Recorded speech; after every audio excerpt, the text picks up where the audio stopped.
for those of you that are into plantain farming, you see NPK 6617 or 12 12 17. What does that, when you start applying a higher uh, um, potassium for your plantain, is when it's almost fruiting. Maybe after 6 months, after 7 months, you start giving your plantain more of potassium. More of potassium. It is represented with the letter K. More of potassium. What I have told us before, that for those of you who normally you are afraid of wind invasion in your farm, give your plantain crop more of potassium. It will have a very high amount to resist wind. It will have a very high power, strength to resist winds. Because when you give it enough NPK, so when your plantain is growing, it gets to a state that you start increasing the level of potassium for your plantain. So is other crops. You understand? Each crop has nutrients that it needs most. For plantain, it's potassium that it needs most. Sometimes you can even apply muriate of potash. Muriate of potash is another version of potassium, which you can apply when I tell you from first month, second month, third month, fourth month of growing your plantain, that there are stages you apply all of these nutrients. So some of you will be asking me, what do you apply at the second month? What do you apply at the first month? You want to get it without paying for your mentorship, paying your mentorship fee? Oh, you have to consider doing that. So because it takes knowledge. Knowledge is power. Knowledge is wealth. So knowledge is what? Strength. I have just defined knowledge in 3 forms. What they used to know is knowledge is power. But I say knowledge is not just only power. It is wealth. Knowledge is wealth too. So and power is strength. Right, let's continue. So you can, like I said, that inorganic fertilizer, you can apply inorganic for your plants. But there are disadvantages of using inorganic. Inorganic will make your plants grow well. Both fertilizers, whether organic or inorganic, they both make your plant grow very, very well.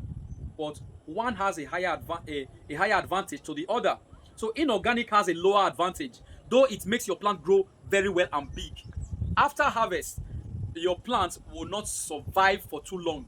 After harvest, it can't stay for too long. And when it is perishing, it perishes very fast.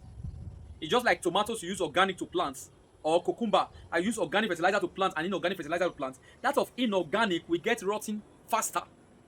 We get ripening faster after harvest. So it always have disadvantage. You rush to sell. And in terms of nutrients to humans or animals, inorganic has a very high value nutrients to humans. So let me go into inorganic fertilizer. Organic fertilizer now.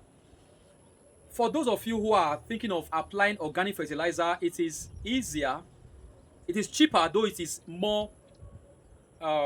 It takes more. It takes time. It is more tedious to apply organic fertilizer. Organic fertilizer is the same thing as manure fertilizer. Manure fertilizer, you get it from a compost, or you get it from a poultry or animal waste. Animal waste, they are manure, they are fertilizer that you apply without even doing soil testing. When your plant is not doing well, it's a blind application of fertilizer. If your plant is not doing well and you apply organic fertilizer, it will start picking, it start doing well, because it has a balanced nutrients. These are the nutrients in organic fertilizer. You have nitrogen, you have phosphorus, you have magnesium, you have potassium, you have calcium, you have sulfur, you have micronutrients and manganese, copper, zincs. Manganese, copper, zinc, they are micronutrients that is present in organic fertilizers that inorganic fertilizer will not have until you go and buy them. Their inorganic fertilizer are very expensive to buy. Though you apply it, it's very easy to apply. So which one makes plant grow well? Both of them make plant grow well and have a very high resistance to disease. When your plant is well fed, your plant have a very high resistance to disease, high resistance to wind. You see, some plants are contaminated easily. Why? Because they are lacking some food nutrients. Now, there are ways you apply both the organic and the inorganic fertilizers. There are ways you apply both organic and inorganic fertilizers. Sometimes you can choose to apply them the same way, but sometimes you can choose to apply them in different methods. So the method at which you apply organic and inorganic fertilizers, which is your plant food, is dependent on the nature of your soil, the environmental condition, the climate condition in your farm area. So you look into the environment. That is the reason why even when you study or you go into research or use whatever means to understand this fertilizer or chemical nutrient application for your plants, they will still refer you to a coach, a mentor, or an agronomist. Because what an agronomist will do, it will not rely on the theory method of application. It will rely on the environmental condition where your farm is located. It will need the information of your environment. It will study the weather around your farm before it advises you when to apply it. There is when to apply it, there is where to apply it, there is how to apply it. Understanding method of application will also help to boost your farm. That is why we always teach, because some of you haven't understand one method of planting. You just rely on that, you push the mentor away. Yes, like those who have planted for. Africans, they do not retain their agronomists. They have that, they don't retain their agronomists. After the agronomists have started their planting, I have had time without number how people who want to invest in farming, they invite agronomic, or they invite an expert, or they invite a farming coach. All of these people, they are the same. They invite a farming coach or an experienced mentor to come and set up their farm. After the mentor have set up their farm, they allow the mentor to go, or they just one way or the other push the mentor aside, thinking that they have arrived. Sorry, sir, you have not arrived. You are only just starting. Allowing the mentor or pushing your mentor aside will make you to run at massive loss. Massive loss.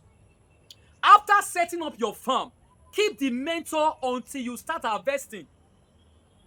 Keep paying whatever charge he's asking you to pay, that is at least normal charge.